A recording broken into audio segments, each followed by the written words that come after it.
ቤት እኮ ለአንድ ሰው ነው እኔ እንትን ያልኩት እንጂ ሁለት ሰው አስገብቼ ብር መጨመር እኮ አላቃተኝም። ወንድሜ እንግዲህ እኔ ወደ ስራ መለሳለሁ። እሺ እንዳይደብር ደሞ ማለት ነው ስትወጣ ምናምን ስለሚናገሩ አዳራሽ እያየ በጣም ነው የሚቆጡኝ። ችግር የለም። ስልክም ስታወራ ድምጽን ዝቅ አድርጋ አውራ። እሺ ደሞ ፋዘርን ብር እንዳትጠይቀው ፋዘርን። እሺ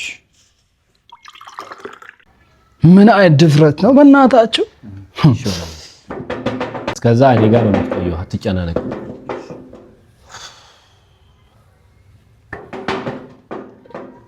አቤት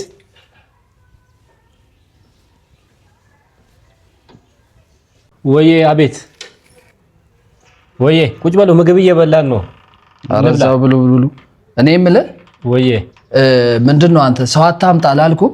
ጭራሽ ደግሞ ሰው ጨምረ መኖር ጀመርክ እዚህ ብላችሁኛል እኮ። እኔ ለምንድነው ይሄ ቤት እኮ ለአንድ ሰው ነው እኔ እንትን ያልኩት እንጂ ሁለት ሰው አስገብቼ ብር መጨመር እኮ አላቃተኝም።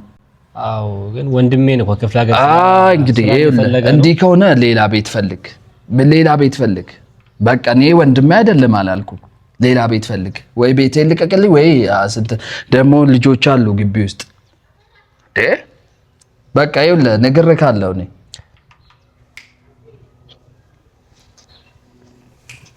ሰምተኛል? አዎ ሰምቼዋለሁ።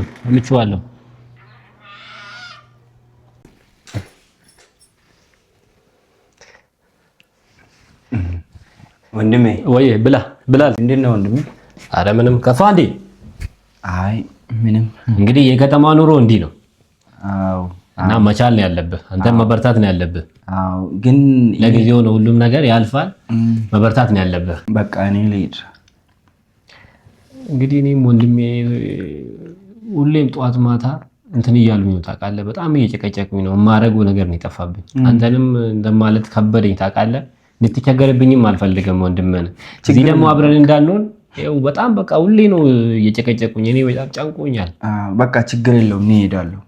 እሺ በቃ እኔ ውጪ አግዛለሁ ሁሉንም ነገር። እሺ ችግር የለውም በቃ ምንም ችግር የለውም ወንድሜ። እሺ ወንድሜ። እሺ በቃ እንግዲህ ቻው።